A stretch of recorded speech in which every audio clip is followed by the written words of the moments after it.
A school teacher from Springfield, Illinois, standing in snow up to her waist, watching the mountains close. Her husband is in one camp, her 5 daughters are in another. The pass is somewhere above her in the white, and the men who went to find it have not come back. What do you do when the calendar beats you to the mountain? What do you do when you look at your children and realize there is no more road? This is the Donner Party, not the legend you think you know, the truth. And the truth is more terrible and more human than anything you have heard. Few stories from the American frontier have lodged themselves more deeply in the national memory than the story of the Donner Party. And that's exactly what we strive to dive into here at Western Pioneer Archives. If this kind of history matters to you, subscribe so you never miss a story. And before we begin, we want to ask you something. If you had been on that trail in the summer of 1846 and someone you trusted, someone who had been there, who had written a book about it, told you there was a better way, a faster route, weeks to spare before the snows closed the mountains, would you have taken it? Leave your answer in the comments. The Donner Party answered yes. And what happened next changed American history and left a scar on the Sierra Nevada that has never fully healed. The story begins, as so many frontier disasters do, not with a single catastrophic decision, but with a long chain of small ones, each individually reasonable, each nudging the wagon train a fraction of a degree toward a cliff that no one could see yet. To understand the disaster, you have to understand the world that produced it. You have to understand what it meant to be an American in the spring of 1846, standing in Missouri and looking west and believing, genuinely with evidence, that California was worth the crossing. The United States in 1846 was a country seized by a particular kind of ambition. The phrase manifest destiny had only recently been coined, but the idea it described was much older. The belief, woven into the fabric of American self-understanding, that the continent was meant to be settled from sea to sea by people determined and industrious enough to settle it. California, still technically a province of Mexico, but increasingly coveted by Washington, was being described in the Eastern press in terms that came close to paradise. The climate was mild. The soil was rich. The Sacramento Valley grew grain without effort. The hills were full of gold, though that last detail would not be officially confirmed until January 1848, 2 years away. In 1846, what drew people west was the promise of farmland, of fresh starts, of a life away from the crowded, exhausted, indebted existence that pressed down on so many families in the settled states. George Donner was 62 years old that spring, and he had already lived what most people would consider a full life. Born in North Carolina in 1784, he had drifted west in the familiar American pattern, Kentucky, then Indiana, then Illinois, following the advancing edge of settlement across the continent. He had prospered as a farmer in Sangamon County, Illinois, accumulating land and livestock, and the comfortable authority of a man who had worked hard and been rewarded for it. He had buried 2 wives and married a third. Tamsen Eustace, 17 years younger, a woman whose background was as different from his as 2 people from the same culture could manage. Tamsen had been born in 1801 in Newburyport, Massachusetts, the daughter of a prosperous family. She had been educated well, unusually well, for a woman of her era, and had worked as a school teacher in North Carolina before meeting George Donner and moving with him to Illinois. She spoke French. She kept the discipline of a teacher, making notes on the flora of the trail. She pressed wildflowers between the pages of books and made careful botanical notes about the specimens she collected. She painted watercolors of the landscapes around the farm. She kept a journal. She was, in the fullest sense of the word, an intellectual, a woman whose mind was a constant active instrument and who found in the natural world around her an inexhaustible source of inquiry. By the spring of 1846, George was ready to move again. The Illinois farmland felt finished, settled, known. The frontier he had chased all his life had moved too far west for him to reach it without effort. California was the new horizon. He was 62, which was old for such a journey, but he was vigorous and well-funded, and he had the organizational temperament to outfit an expedition properly. His brother Jacob, 56, felt the same pull. Jacob's wife, Elizabeth, was 45, and they had 6 children of their own, plus 2 stepchildren. A large family, a large undertaking, but not unusual by the standards of the era. The third key figure in what would become the Donner Reed Party was James Fraser Reed, 45, who lived near the Donner brothers in Springfield. Reed was a man of strong opinions and stronger self-confidence, a veteran of the Black Hawk War, a successful furniture manufacturer, a man who had built a good life in Illinois and had decided with the same certainty he applied to most things that California was going to be better. He was persuasive, sometimes imperious, and possessed of the kind of absolute faith in his own judgment that is an asset in smooth times and a liability in difficult ones. Reed's wife, Margaret, suffered from debilitating migraines that left her prostrated for days at a time. For her, the journey west was not primarily an adventure, but a medical decision. The California climate was said to be therapeutic, and she was willing to believe it. Reed built her a specially constructed wagon he called the Pioneer Palace car, fitted with a built-in stove, cushioned seats, a sleeping platform, storage compartments, and a mirror. It was the most comfortable conveyance on the Oregon-California Trail that year, and it was also, as events would prove, far too heavy for the mountains ahead. Together, the Donner and Reed families assembled 9 wagons, dozens of oxen and cattle, riding horses, dogs, and enough food, by careful calculation, to last the journey to California. They had money, equipment, experience, and confidence. They were, by the standards of 1846 emigrant parties, exceptionally well prepared.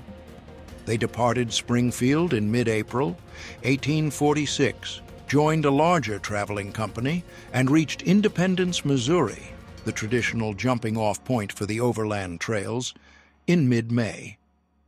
The trails west from Independence were well traveled by 1846, at least as far as Fort Hall in present-day Idaho. Thousands of emigrants had made the crossing in the 5 years since the first significant wagon train had proved it possible. There were guidebooks now, rough but serviceable maps, established rest points and river crossings. The journey was genuinely dangerous, but it was a known danger, the kind of danger that preparation and good judgment could mitigate. The guidebook most emigrants carried that year had been published in 1845 by a man named Lansford Warren Hastings. Its full title was The Emigrants: Guide to Oregon and California, and it described in enthusiastic terms both the journey and the destination, with particular attention to a route that Hastings claimed would save emigrants hundreds of miles over the established trail.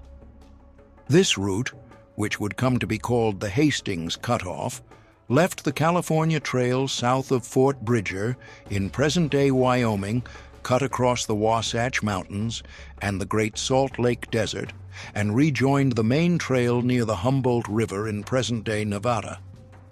By Hastings's calculation, it saved about 400 miles over the existing route around the north of the Salt Lake. What Hastings did not fully disclose, and what he may not have fully known, having traveled the route only once, on horseback in favorable conditions, was that the Wasatch Mountains crossing required weeks of brutal road-building work, that the Great Salt Lake Desert was 80 miles across rather than the 40 he described, and that the entire route was considerably more difficult for wagons and ox teams than the trail it was supposed to improve upon. He had commercial and political reasons for promoting his cutoff. He had ambitions of establishing an independent California republic and wanted as many American emigrants as possible channeled through his route, where he could greet them and establish his influence. His guidebook was not a lie in the simple sense. It was something more dangerous, an optimistic description of a route its author had not fully tested, published by a man with interests that diverged from his readers. The Donner Reed party reached Fort Bridger in late July 1846. Fort Bridger was the last significant outpost before the long stretch to the Sierra Nevada, and it was here that the critical decision was made. At the fort, they found a letter from Hastings himself, addressed to emigrant parties on the trail. He had gone ahead with another company, he wrote, but he would be waiting near the head of the Wasatch to guide anyone who chose his cutoff. He assured them the route was excellent. He urged them to try it. James Reed had read the guidebook. He had done the arithmetic: 400 fewer miles, roughly 2 fewer weeks, time to spare before the Sierra Nevada passes closed in November. He was enthusiastic about the cutoff. He was persuasive. The Donners, after discussion, agreed. Several other families who had been traveling with or near the Donner-Reed Company agreed as well. The Breens, the Murphys, the Eddies, the Graves, the Kesebergs, the McCutcheons. In all, 87 people turned their wagons south from Fort Bridger on July 31st, 1846.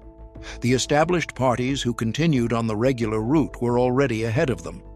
By choosing the cutoff, the Donner-Reed party was betting that a shorter, untested road would more than compensate for their later start and the unknown challenges ahead. It was a reasonable bet, on paper. On paper, it lost. The first indication that the Hastings cutoff was not what had been promised came within days. Following Hastings's tracks, the party discovered that the route through the Wasatch Mountains had not been cleared for wagons. It had barely been cleared for horses. The terrain was a dense tangle of scrub oak, willow, and deadfall, broken by rocky ridges and creek bottoms that could only be crossed by building improvised roads from the raw forest around them. They sent riders ahead, James Reed, Charles Stanton, and William Pike, to find Hastings and demand he come back and guide them through as promised. They found him on the summit of the Wasatch, guiding the party ahead of them. He would not turn back. He came far enough to stand on a ridge and point, indicating what he believed was the best route. Then he returned to his company and continued west. Reed came back to the wagons with a description and no guide. They would have to build the road themselves. What followed was 12 days of labor so grueling that it tested the party's cohesion before the real trials had even begun. Men swung axes from first light to last, felling trees, rolling boulders, cutting switchbacks across slopes that were not designed to carry loaded wagons. Women and older children helped move brush and rocks. The oxen strained at wagons that had to be lowered by ropes down grades too steep to descend any other way. On some days, when the terrain was particularly brutal, the entire company made less than a mile. The Wasatch crossing cost them 12 days they could not spare. It also cost them in subtler ways, in the exhaustion and fraying tempers that come from hard work in difficult circumstances, in the small erosions of trust and goodwill that accumulate when people are tired and hungry and beginning, for the first time, to doubt whether they are on the right road. Tamsen Donner wrote in her journal during the Wasatch crossing.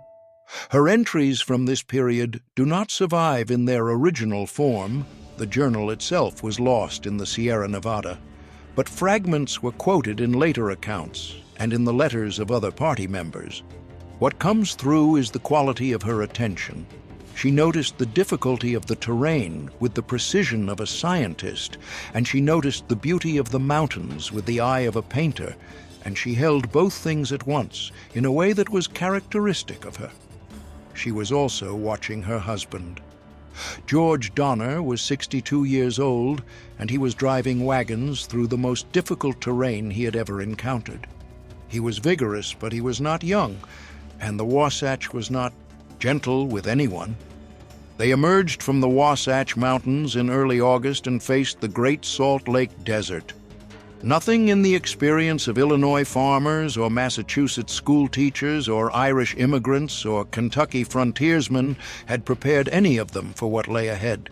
The Great Salt Lake Desert is one of the most hostile environments in North America, a vast flat expanse of salt and alkali mud, baking in August heat, with no water, no forage, no shade, and no landmarks to navigate by except the distant mountains on the far side. The surface is a crust of white salt over soft mud, and it gives way without warning, dropping a hoof or a foot through to sticky clay that grips and holds with surprising force. Hastings's guidebook had described the crossing as 40 miles.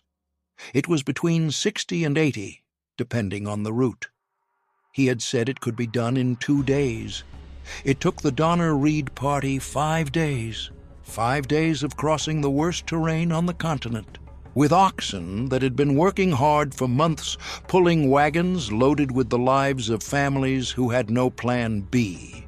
They loaded their wagons with every container of water they could carry from the springs at the desert's edge.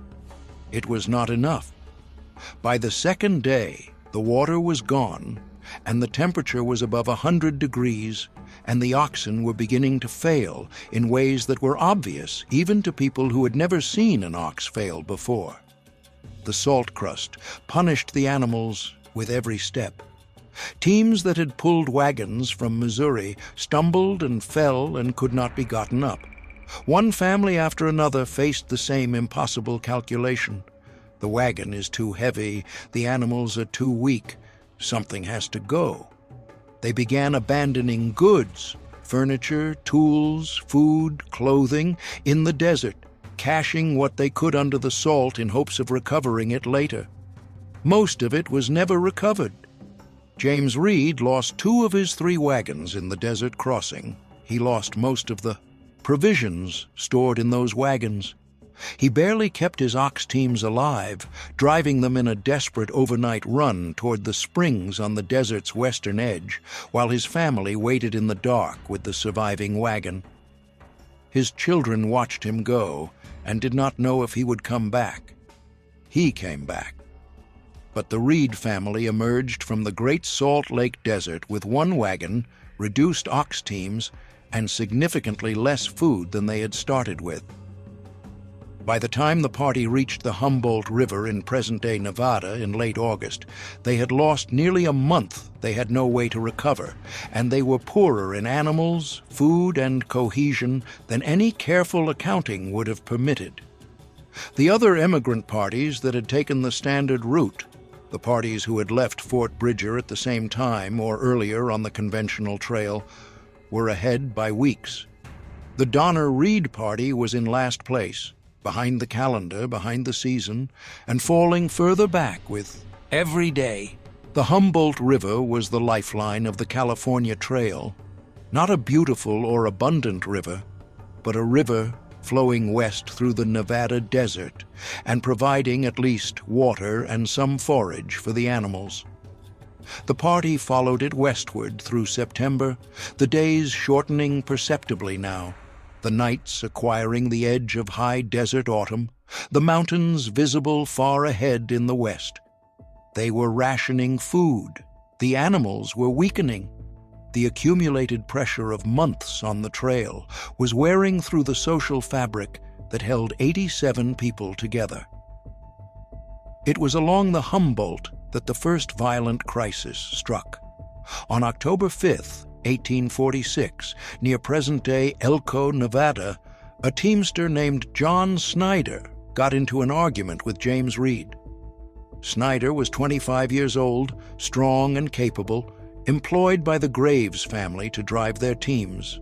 He was known for a temper that needed little provocation. The argument began over tangled ox teams at the base of a sandy hill. The kind of petty, practical dispute that on any other day might have been resolved with curses and effort. On this day, it escalated. Multiple witnesses later described what happened, and their accounts are consistent in the essential details.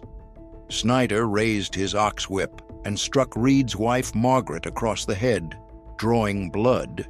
He struck Reed himself. Reed drew a hunting knife. Within moments, John Snyder was dead of a single stab wound. What followed was a scene that reveals exactly how fragile the social order of a wagon party was when stripped down to its essentials. There was no sheriff. There was no courthouse. There was only 87 exhausted, frightened people in the Nevada desert, and a dead man in the sand, and a question about what justice meant when you were 800 miles from the nearest legal authority. They held an informal trial. The vote was not unanimous, and the accounts differ about how decisive it was, but the majority position held Reed was banished. He would be expelled from the company without a wagon, without significant food, and, in some accounts, without a weapon. Reed argued he had killed Snyder, he said, in defense of his wife, after Snyder had struck her first. The counter-argument was that Reed had been the aggressor in the original dispute, that he had drawn a knife against an unarmed man, that a man was dead. Both things could be true simultaneously. That is usually how it is with violence. He was given a horse and told to ride west. He promised to send supplies back from Sutter's Fort. His wife, Margaret, stood at the wheel of her wagon and watched him disappear into the desert and did not allow herself to show what she felt because she had 4 children watching her. 2 days after Reed's banishment, another member of the party was lost, not to violence, but to the arithmetic of exhaustion and indifference. An older Belgian immigrant named Hard Coop had been traveling with the Keseberg family, paying for his passage. He was not young and he was not strong, and somewhere along the Humboldt he gave out. He could not walk. He asked the Kesebergs to carry him in their wagon. They refused. Other party members requested, then urged, the Kesebergs to go back for him. The Kesebergs declined. Hardcoop was left behind in the Nevada desert. He was never seen again. The historical record does not tell us what Louis Keseberg felt when he made that decision. It does not tell us whether he debated it, whether he lay awake that night considering it, whether he ever spoke of it again. What the record tells us is what he did, and what he did was leave a man to die in the desert because the arithmetic of the wagon, the animals, the remaining food, and the miles ahead had resolved against Hardcoop's survival. This is not a story about monsters. Keseberg was not a monster. He was a man with a sick wife, limited food, exhausted animals, and a mountain range between him and the only safety available. He made a brutal calculation and arrived at a brutal answer, and Hardcoop died in the Nevada desert because of it. The same kind of calculation, made by the same kind of frightened and exhausted people, would be made many more times before this story ended. Charles Stanton had ridden west from the party in early October, along with William McCutcheon, to seek help from Sutter's Fort in California. McCutcheon fell ill at Sutter's Fort and could not return. Stanton came back anyway in late October, arriving at the party's camp near present-day Lovelock, Nevada, with 2 Miwok guides, Luis and Salvador, and 7 mules loaded with dried beef and flour from Sutter's Fort. It was an act of genuine heroism, and it should be understood as such. Stanton was a bachelor, a traveler, a man with no family in the party and no obligation to turn back once he had reached safety. He turned back because he had given his word, because people were counting on him, because that was the kind of man he was.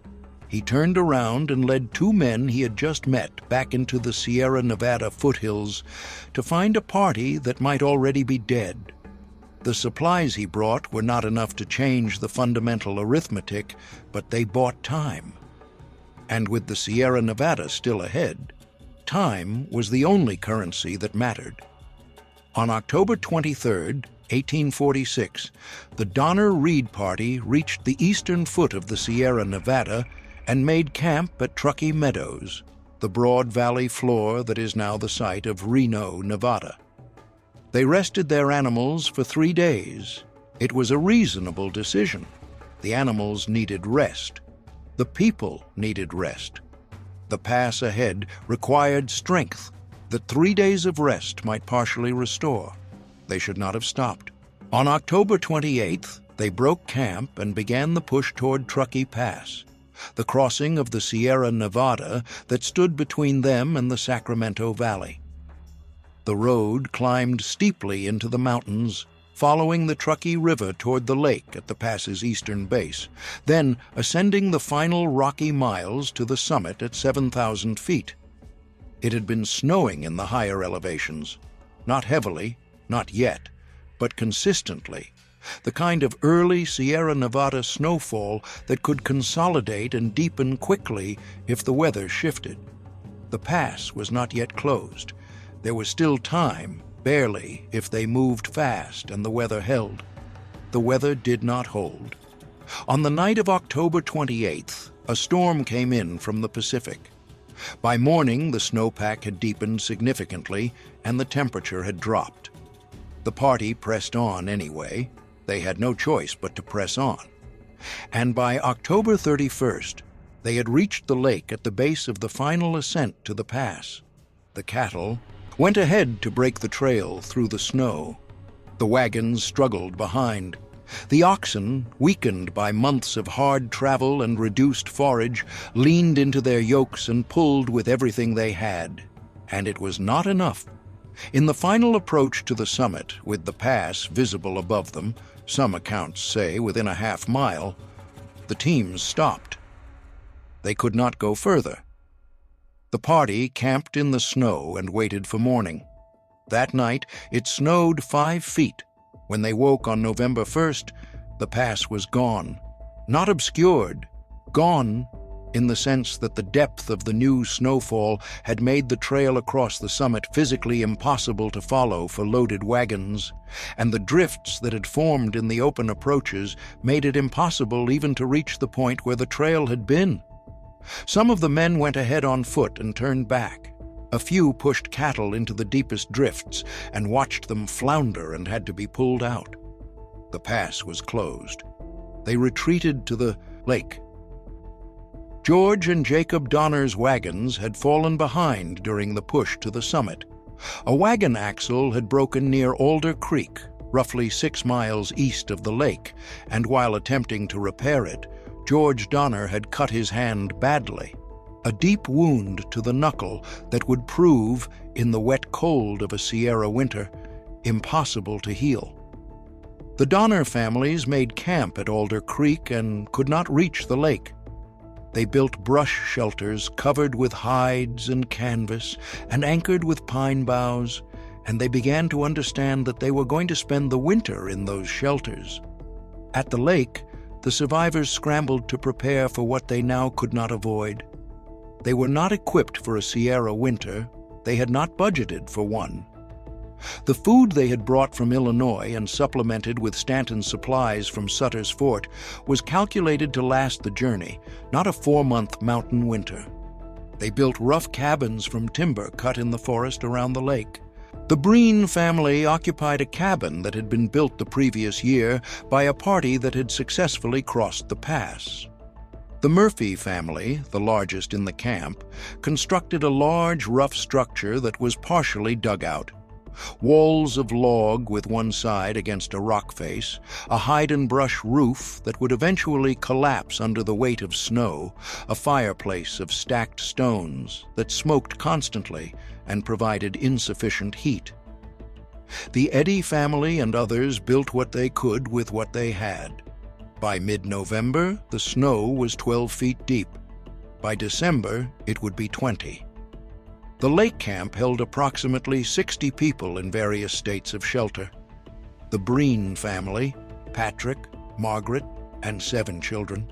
The Murphy family and various related members, William and Eleanor Eddy and their 2 young children, the Graves family, the Kessebergs, Charles Stanton, the 2 Miwok guides, Luis and Salvador, and a scattering of teamsters and single men who had attached themselves to the company along the trail. 6 miles away at Alder Creek, George and Tamsin Donner, Jacob and Elizabeth Donner, and their combined 9 children sheltered in conditions that were, if anything, worse than those at the lake. Patrick Breen began keeping a diary in mid-November, making entries in a small notebook that he maintained through the entire winter. Breen was an Irish Catholic farmer from Iowa, 51 years old, a solid and undemonstrative man whose diary has become one of the most important primary documents in the history of the Donner Party. It is not a literary document. It is brief, practical, stripped of almost all emotion, a daily record of weather, food availability, illness, and death, kept with the same methodical attention a farmer might give his crop records. The weather is noted first in every entry, then the news, such as it is. "Snowing fast," he wrote on November 21, 1846. "Looks like a continued storm." "Still continues to snow," he wrote on the 29th. "Wind W. Murphy's folks, or Keysburg, got hides from under the sleighs, thinking the beef was all consumed. Froze hard last night," he wrote on December 3rd. SML, Stanton trying to make a trail over the mountains. The brevity of Breen's entries is itself a document of something. He was not given to drama.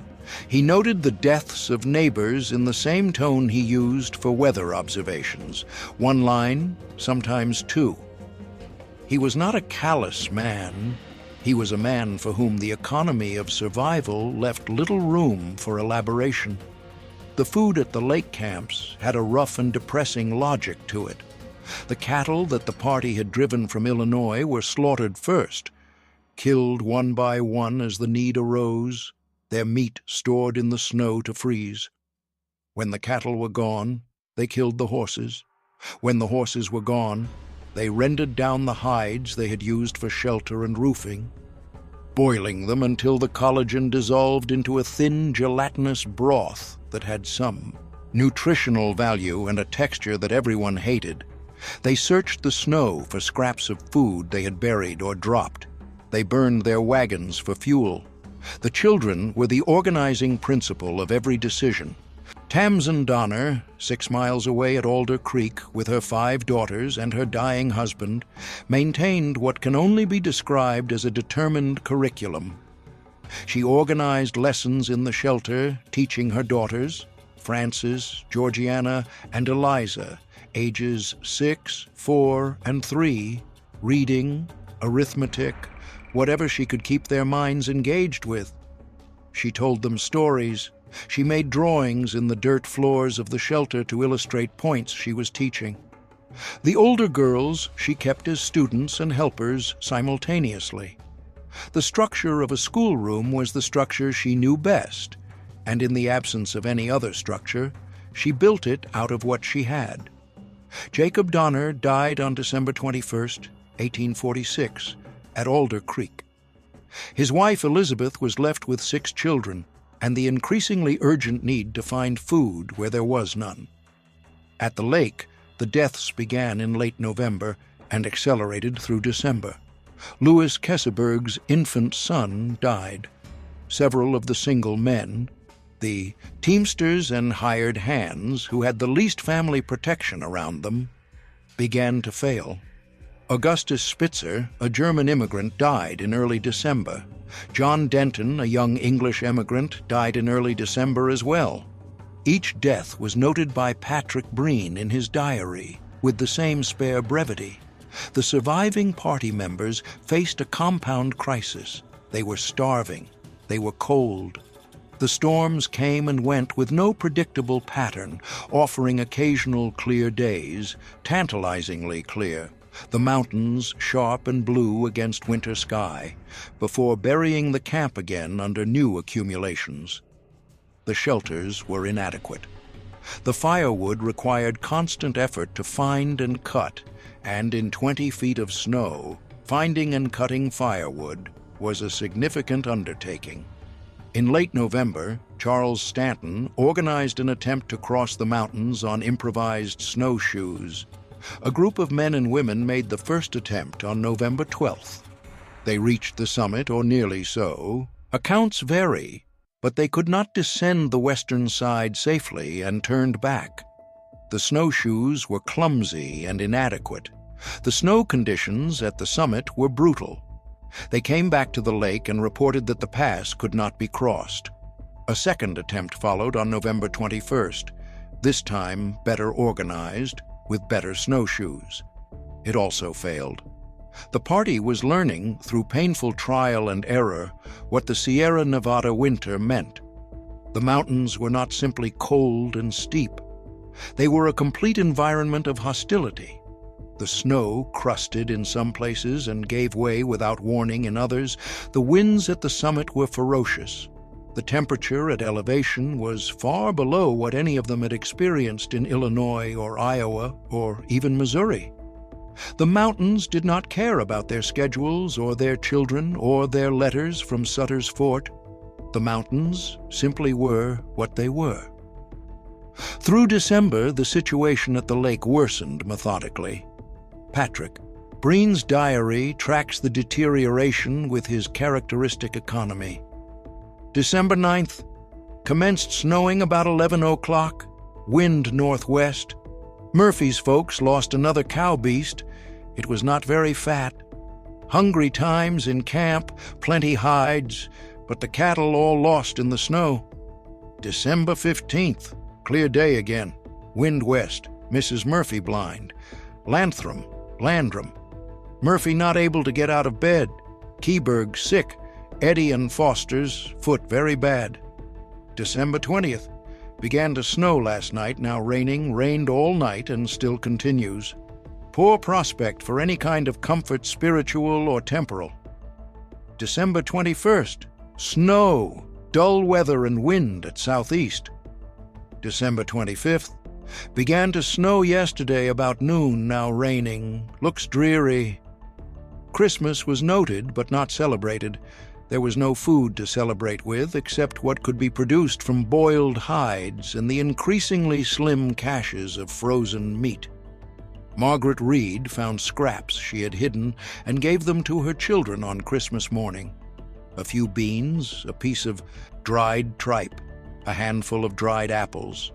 She told them it was a Christmas present. She watched them eat it and said nothing about her own hunger. By the last week of December, it was clear to everyone capable of clear thought that waiting for rescue was not a viable strategy. The relief party that had been promised, that James Reed had ridden west to organize, that various messengers had been dispatched to arrange, had not come. The snows were too deep, the passes too buried. No one was coming from outside.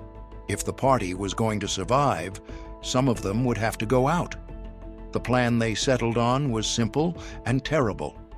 A group of the strongest and most able-bodied members of the party would attempt to cross the mountains on foot, carrying minimal food, moving as fast as the snow would allow, and reach Sutter's Fort in time to organize a rescue for those left behind. They would build the best snowshoes they could from available materials, frames of oxbow wood strung with rawhide thongs, and they would start immediately. The group that assembled for this attempt would be called the Forlorn Hope. The name was used in the military sense of the era. A Forlorn Hope was a detachment sent on a dangerous mission with poor odds, the soldiers who went first into the breach. But it also describes something true about the emotional state of the people who prepared to leave the lake camp in December of 1846.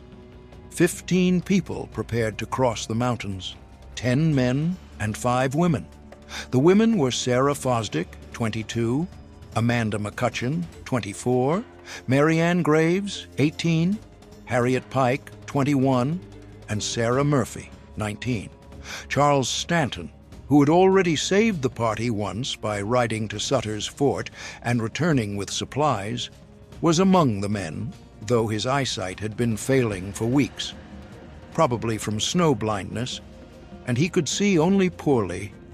Luis and Salvador, the 2 Miwok guides, joined the group as well. Each person carried 6 days of rations. The calculation was brutal. 6 days of food, moving as fast as they could on snowshoes across terrain none of them had previously crossed in winter, hoping to descend the western slope before the food ran out. It was not a plan designed for comfortable margins. They left the lake camp on December 16th, 1846. The first several days were grueling but survivable. The snowshoes were clumsy and the snow conditions were unpredictable, but they moved. They moved in single file, the strongest person breaking trail until exhausted, then dropping to the back as the next took over. The Miwok guides, Luis and Salvador, were essential to this phase of the journey.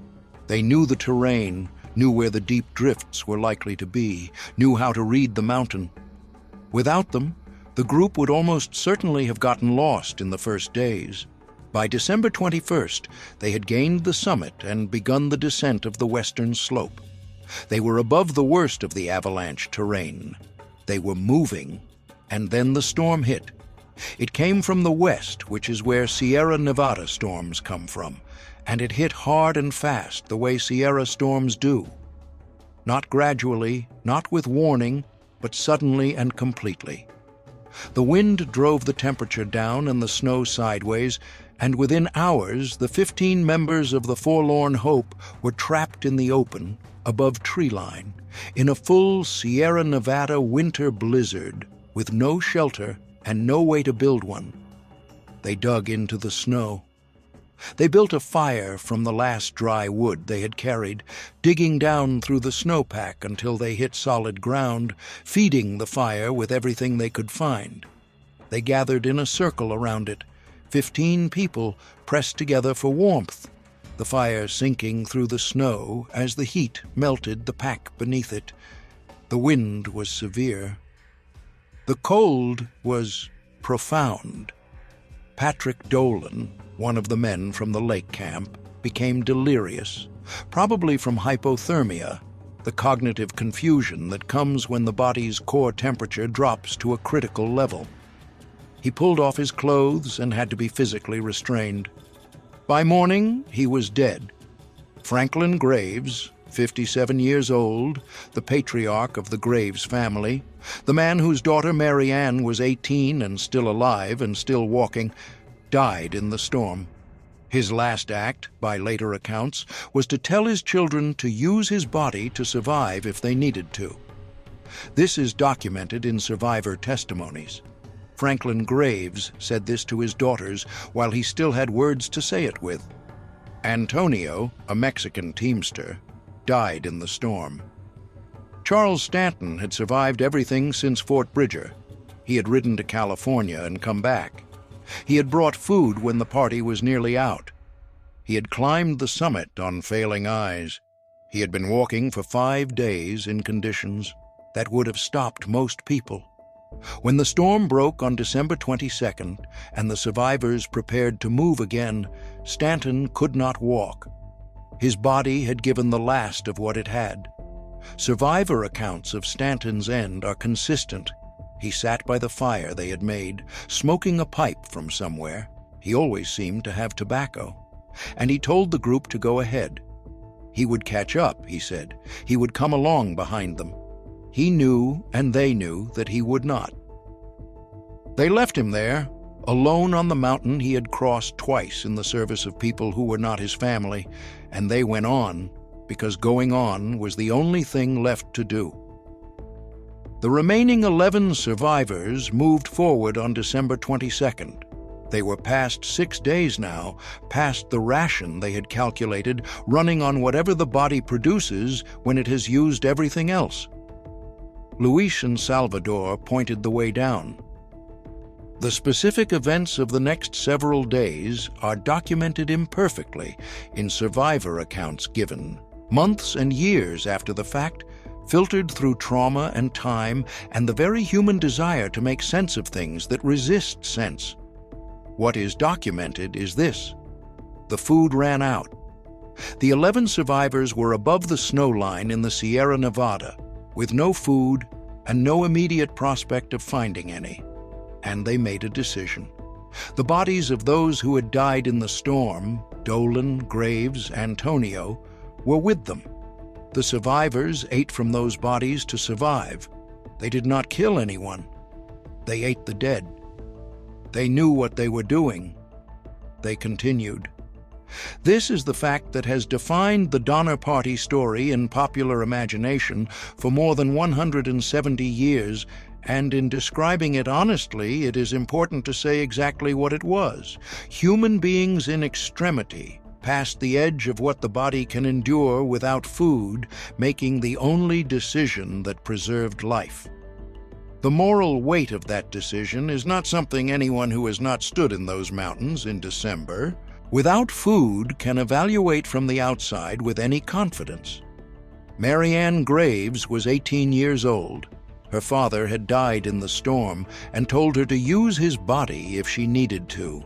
She needed to. She used it. She continued. On December 26th, the situation became more complicated. Luis and Salvador, the 2 Miwok guides, had fallen behind the group. They were weakened near the end of their strength and could no longer keep pace.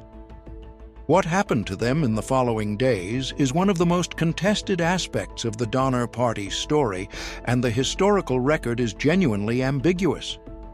Some survivor accounts suggest that members of the Forlorn Hope, desperate for food, killed the 2 guides. Others suggest that Luis and Salvador were already dying when last seen, and that subsequent accounts attributing their deaths to the survivors were exaggerated or mistaken. The truth is not recoverable with certainty from the evidence that exists. What is not ambiguous is what Luis and Salvador had done. They came from California to help strangers cross a mountain range. They turned back with Stanton when he organized the return supply mission. They guided the Forlorn Hope across the summit and down the western slope in conditions that their own experience of the Sierra would have told them were life-threatening. They died in those mountains, their names preserved in survivor accounts only as footnotes to a story that was being told primarily from the perspective of the people who survived it. The Miwok people of the Sierra Nevada foothills had been managing this landscape for thousands of years before the first emigrant wagon crossed the pass. Luis and Salvador knew these mountains in ways that none of the emigrant party members could approach. Their knowledge was part of what kept the Forlorn Hope alive, as long as it was kept alive. History has not treated them with the gravity their contribution warrants. On January 5th, the remaining survivors of the Forlorn Hope reached a Miwok village in the foothills east of present-day Placerville. They had been walking for 20 days. Of the 15 who had left the lake camp, 7 had survived. They were skeletal, frostbitten, barely able to stand. The 7 survivors were William Eddy, Marianne Graves, Sarah Fosdick, Amanda McCutcheon, Sarah Murphy, Harriet Pike, and William Foster. Most of them were women. The women had survived the crossing of the Sierra Nevada in winter at a significantly higher rate than the men, a pattern that would be repeated at the lake camps and that researchers have attributed to physiological differences in how male and female bodies respond to starvation, among other factors. Marianne Graves was taken to the nearest settlement and given food and warmth, and eventually interviewed by people who wanted to know what had happened. She was 18 years old. She had walked out of the Sierra Nevada in January, leaving her father's body in the snow, and she was going to spend the next 53 years of her life answering questions about it. The arrival of the Forlorn Hope survivors at Sutter's Fort set off the rescue operations that had been stalled for weeks by weather, logistics, and the simple difficulty of organizing anything in the chaotic world of early California. William Eddy, physically wrecked but mentally fierce, was among the most insistent advocates for immediate action. The California military commander, John C. Fremont, dispatched some resources.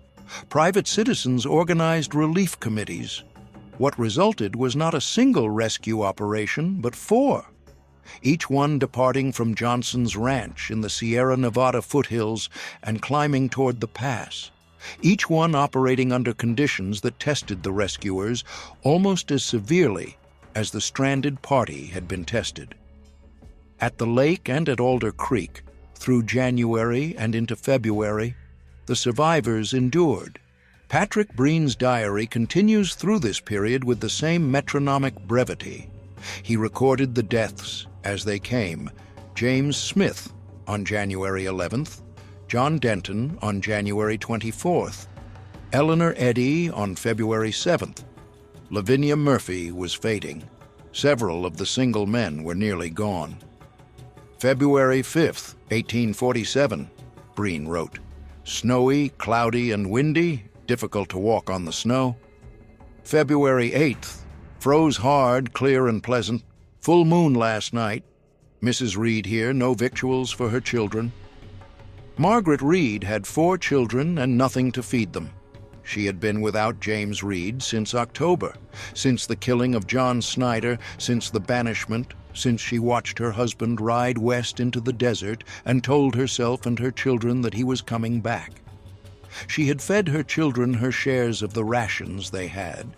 She had traded personal possessions for food from the Breens, who had managed their supplies more carefully than most. She had improvised and calculated and bargained and gone, hungry, and kept her children alive with the particular ferocity of a mother who has decided that her children are going to live regardless of what the arithmetic says. On February 18th, 1847, the first relief arrived at the lake camp. The relief party had left Johnson's ranch on February 4th, 17 men who had started as 23 and been whittled down by the conditions on the approach. They crossed the summit on February 17th and looked down at the lake below and saw nothing. No smoke, no movement, no sign of human habitation in the vast white silence. For a moment, the men who had come to rescue the Donner Party believed they were too late. Then a small figure appeared in the snow below. It was moving toward them. It was Leanna Donner, one of the children from the lake camp, who had seen the rescuers from the rim and come running. She was poorly dressed, and her face was the face of a child who had been starving for 3 months. Behind her, from the buried shelters that were barely visible under the accumulated snowpack, other figures emerged. The rescuers distributed what food they had brought. They looked at what they had brought, and they looked at the people in front of them, and they understood that what they had brought was not enough, and that what was in front of them was beyond what they had prepared themselves to see.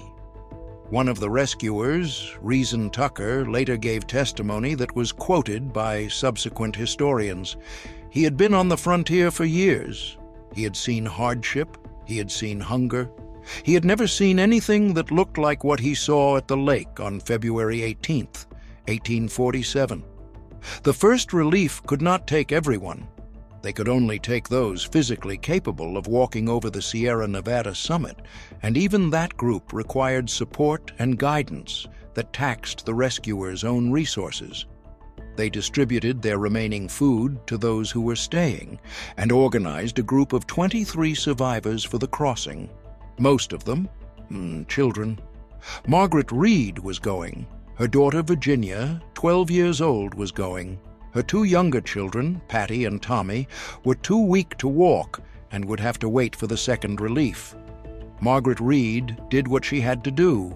She left food, she gave instructions, she said what she could say to an 8-year-old and a 5-year-old about waiting for their father, and she walked away from them into the snow. She walked out of those mountains and across the Sierra Nevada and did not look back, because looking back would have stopped her, and stopping would have meant dying, and dying would have meant her children had no one coming. The crossing with the First Relief killed one child on the way. Ada Kayseberg, 2 years old, died on the mountain. 2 other children had to be left at a camp below the summit when they could no longer walk. Left, not abandoned, with food and the promise of rescue, but left nonetheless in the snow while the others went on. James Reed had been trying to come back since November. His exile from the party in October had been a near-death sentence delivered by majority vote. He had survived it by riding hard for California, arriving at Sutter's Fort, and immediately beginning to organize the relief that everyone agreed was urgently needed. He had tried to cross back in November and been stopped by the first major storms. He had spent the winter in California writing letters, organizing supplies, lobbying the military, and refusing to accept that he could not get back to his children. When the First Relief departed in early February, Reed organized the Second Relief himself. He crossed the summit on February 27, 1847, and reached the lake camp on March 1st. His family was there. Margaret had left with the First Relief, but his 4 children, Virginia, Patty, James Jr., and Tommy, were alive. The 2 older children had come back from the mountain crossing with the First Relief when it was discovered they were too weak to continue. The 2 youngest had stayed at the lake the entire time. Whatever James Reed was, and he was complicated, capable of great arrogance and great courage in close proximity. What happened when he walked into the Murphy cabin and found his children alive is not complicated. He was a father who had come back for his children across the Sierra Nevada in winter, and his children were alive. The Second Relief took 17 more survivors over the summit. Reed drove the crossing with the urgency of a man who had been waiting months for this moment and understood exactly how little margin remained. When a storm caught the group near the summit, they dug into the snow and built a fire.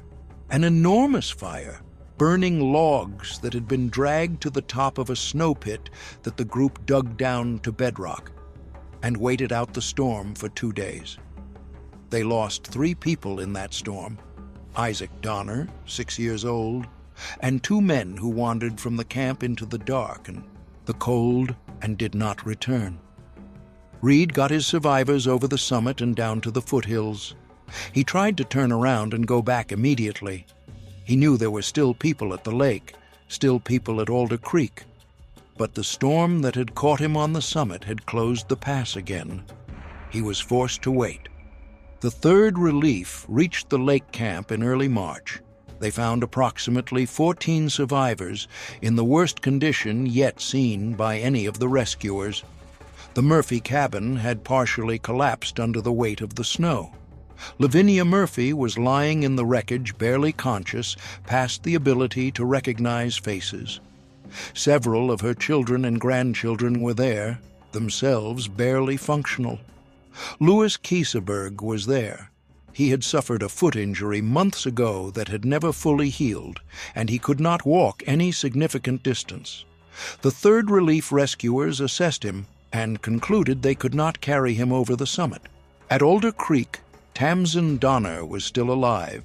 She had been there all winter, caring for her daughters, nursing her husband, maintaining whatever order and warmth and hope she could manufacture from what remained. The rescuers found her. She was thin. All of them were thin. But she was functional. She could walk. She could be saved. She sent her daughters out. All 5 of them, Frances, Georgiana, Eliza, and Jacob's children as well, went with the Third Relief, the youngest ones carried by rescuers, the older ones walking. Tamsin stood in the snow at Alder Creek and watched them go. She did not go with them. George Donner was dying. His infected hand had been killing him since October, the wound spreading slowly through the winter cold and wet, the infection moving up his arm in a process that had no remedy available at the camp, and that would, within weeks, reach his vital systems and finish what the Sierra Nevada had started. He could not be moved. He could not walk. He could not cross the mountains. Tamsen could have been saved. The rescuers made this clear. She was physically capable of making the crossing. She chose not to. She chose to stay with her husband because she had decided in some private calculus that she left no complete record of, that she was not going to leave him to die alone. The third relief left Alder Creek with Tamsen Donner still there. The fourth relief reached the lake in mid-April, 1847. The snow was still deep. The camps were silent in the way that places are silent when the people who animated them are gone. They found Louis Kayseberg alone. The fourth relief, led by William Fallon, a mountain man hired for the purpose, arrived to find the camps in a state that the rescuers found disturbing even by the standards of everything that had already been disturbing. Kayseberg was the sole survivor. He was thin and strange-eyed, and he had been alone in the ruins of the Murphy cabin for weeks. What the rescuers reported finding and what Kayseberg said and denied became the most contested portion of the Donner Party story. Kayseberg claimed he had found Tamsen Donner's body at the lake, that she had walked there from Alder Creek alone in the final days of George's life and died there. The rescuers claimed to find evidence of things that Kayseberg denied having done. The accusations were public and severe, and they followed Kayseberg for the rest of his life. The historical evidence is genuinely ambiguous. Serious historians who have examined the record in detail have come to different conclusions about what occurred at the lake camps in the final weeks. What is documented is that Kayseberg survived, that he ate from the bodies of those who had died around him, which he acknowledged, that Tamsen Donner's body was not recovered and identified, that he emerged from the Sierra Nevada on April 21st, 1847, the last person to leave. He was the last. The accounting that followed was conducted over subsequent weeks and months as rescuers went back to the camps to recover what could be recovered and record what had occurred. Of the 87 people who had entered the Sierra Nevada with the Donner-Reed Party in the fall of 1846, 47 survived. 40 died from starvation, exposure, exhaustion, the infected wound in George Donner's hand, and the accumulated consequences of a sequence of decisions that had begun in a guidebook written by a man who had not fully understood what he was describing. The deaths did not fall evenly. They fell along lines of age, gender, physical condition, and family structure in ways that researchers have analyzed in the century and a half since. Children under 5 and men over 40 died at dramatically higher rates than young women and older children. Families with intact adult pairs survived at higher rates than families with single parents or individuals without family. The Breen family, which had managed its food supply most carefully and had the strongest cabin, survived intact, all 9 of them. The Murphy family, one of the largest and least well-equipped, lost more than half its members. James Reed returned to California and rebuilt. He settled in San Jose, prospered in the real estate and business opportunities that California's rapid growth provided, and died in 1874 at the age of 73. He spent much of the intervening 28 years defending his reputation and his memory of the expedition, defending himself against the accusation, which followed him like a shadow, that his decisions at Fort Bridger had helped put 87 people in those mountains in October with inadequate food. He was not wrong that others had made decisions too. He was also not wrong that he had come back. Margaret Reed lived until 1861. All 4 of her children survived and grew to adulthood. Virginia Reed Murphy, the oldest, was 12 years old when she crossed the Sierra Nevada with the first. Relief, 30 years old when she wrote the famous article about the journey for Century magazine in 1891, and she lived until 1921. Her letter to her cousin, written in May 1847, while the relief operations were still concluding, contained the line that has become perhaps the most quoted from the entire episode. "Never take no cut-offs and hurry along as fast as you can." She was 12 years old when she learned that lesson. She was 65 when she wrote the article that spread it to the world. Patrick Breen and his wife Peggy and all 7 of their children survived and settled in San Juan Bautista, California, where Patrick ranched and farmed and died in 1868. His diary was eventually given to the Bancroft Library at the University of California, where it remains one of the most important primary sources in the history of Western migration. 14 of its entries are death notices. Each one is a single line. Mary Ann Graves married and had children and gave interviews about the Donner Party for the rest of her long life. She was direct and unapologetic about what she had endured and what she had done. She had been 18 years old in the Sierra Nevada in the winter of 1847. She had walked out of the mountains, leaving her father's body in the snow, and she had done what she needed to do to walk out. And she had then lived to the age of 62 and had children and grandchildren and a life that the Sierra Nevada had tried and failed to prevent. She died in 1891. The 5 Donner daughters, Tamsen's Frances, Georgiana and Eliza, and Jacob and Elizabeth's children, were taken in by various California families and raised in the Sacramento Valley. The youngest, Eliza Donner, was 3 years old when the family left Illinois, and too young to retain clear memories of the ordeal. She grew up, married, had children, and spent her adult life collecting the memories of those who did remember. In 1911, she published The Expedition of the Donner Party and Its Tragic Fate, a memoir and history that drew on her own research, interviews with survivors and their descendants, and the primary documents that existed. It remains an essential source. Eliza Donner. Houghton was 3 years old when she crossed the Sierra Nevada in the arms of a rescuer. She was 70 when she published the book that preserved her mother's story.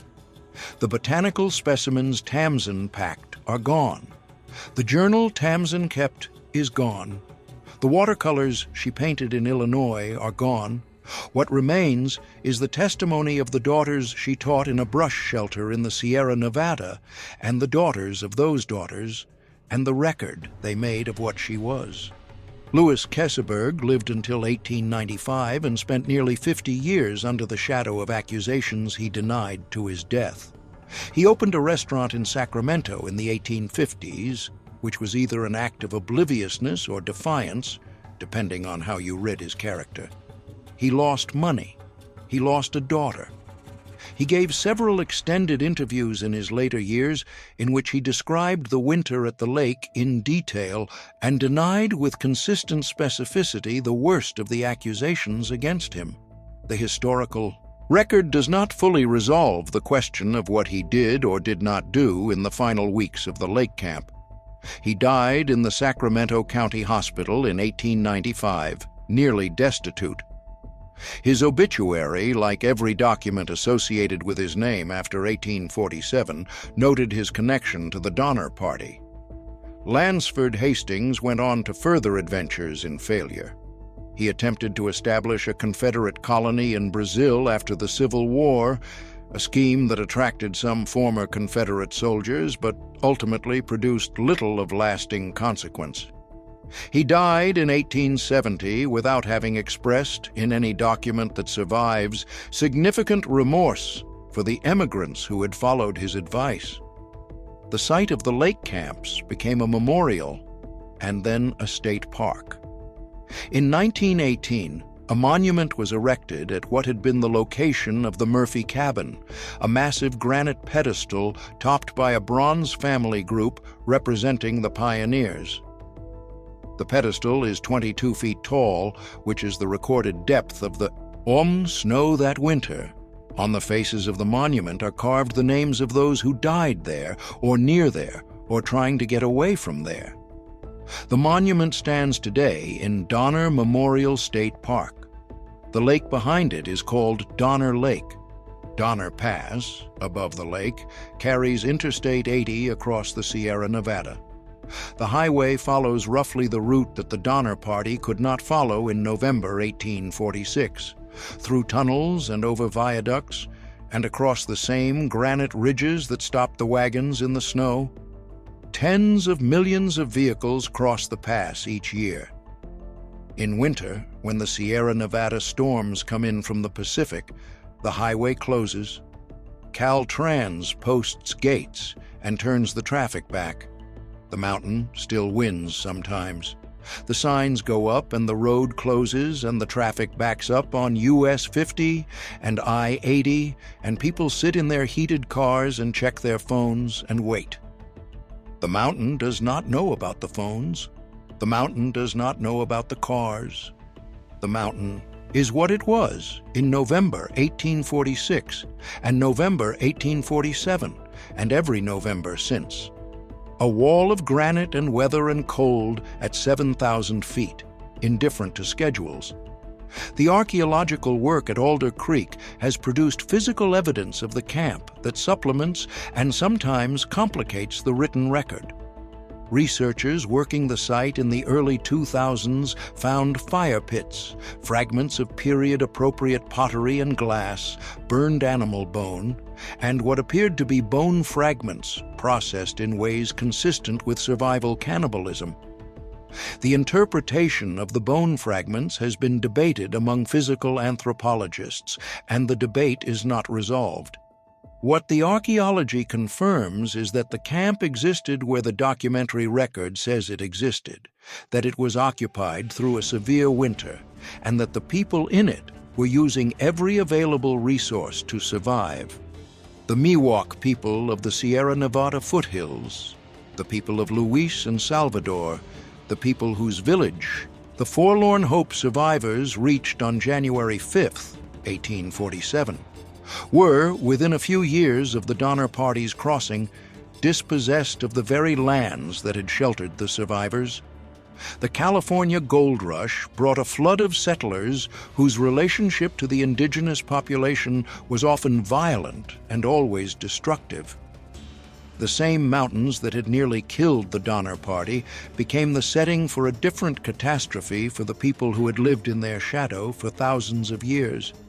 Luis and Salvador came from a world that was about to end, and they spent the last weeks of their lives guiding strangers toward the future that would end it. The story of the Donner Party has been told hundreds of times in the century and 3/4 since it happened, in books, films, plays, documentaries, museum exhibitions, and the specific genre of morbid tourism that brings people to Donner Lake every summer to read the interpretive signs and look at the monument and try to imagine 22 feet of snow. Most of these tellings have focused on the aspect of the story that is most sensational and least representative: the cannibalism. The cannibalism occupies, in most accounts, a space disproportionate to its actual significance in the story of how 87 people entered the Sierra Nevada and how 45 of them got out. The real story is larger and harder to hold in the mind than the sensational version. It is a story about the specific texture of human extremity, about what people do when everything the structure of ordinary life provides has been stripped away, when there is no food and no warmth and no authority and no rescue coming. It is a story about the decisions that accumulate at Fort Bridger, in the Wasatch, on the Salt Desert, on the Humboldt, at the lake. Each one reasonable in isolation, catastrophic in combination. It is a story about the ways that confidence and ambition, which are necessary qualities for doing hard things, can become liabilities when they are not corrected by accurate information and honest accounting. James Reed was confident. He was right to be confident about many things. He was wrong about the Hastings cutoff, and the confidence that made him persuasive about the cutoff was the same confidence that had made him a successful businessman and a capable organizer. He came back across the Sierra Nevada in February to find his children. That is also James Reed. Tamsin Donner pressed wildflowers between book pages and kept a journal and held school for her daughters in a brush shelter in the snow and watched them walk away toward safety and turned back to her dying husband. She had decided who she was, and she stayed who she was until the end. We do not have her journal. We do not know exactly what she thought in the final weeks at Alder Creek. But we have Eliza Donner Houghton's book and the interviews Frances and Georgiana gave in their later years, and the 3-year-old who became a 70-year-old and wrote down everything she could find out about her mother. Tamsin Donner existed. She walked into those mountains. She never walked out. We should not let that become merely a footnote. The mountain is still there. The cold is still what it was. Every winter the snows close the pass and the gates go up on Interstate 80, and the mountain is, for a few days or a few weeks, what it was in the winter of 1846 and 1847. A wall between the world that was and the world that might be. The Donner Party was caught behind that wall. Most of them found a way through. The cost was real and permanent, and the stories of the people who paid it deserve to be told in full, without the mythology, without the reduction, without the sensationalism that has always threatened to swallow the human beings inside it. 47 people walked out of those mountains. 40 did not. Both numbers are true. Both numbers matter. Remember both of them. If this episode moved you, leave a like, so others can find it. Thanks for spending time with Western Pioneer Archives.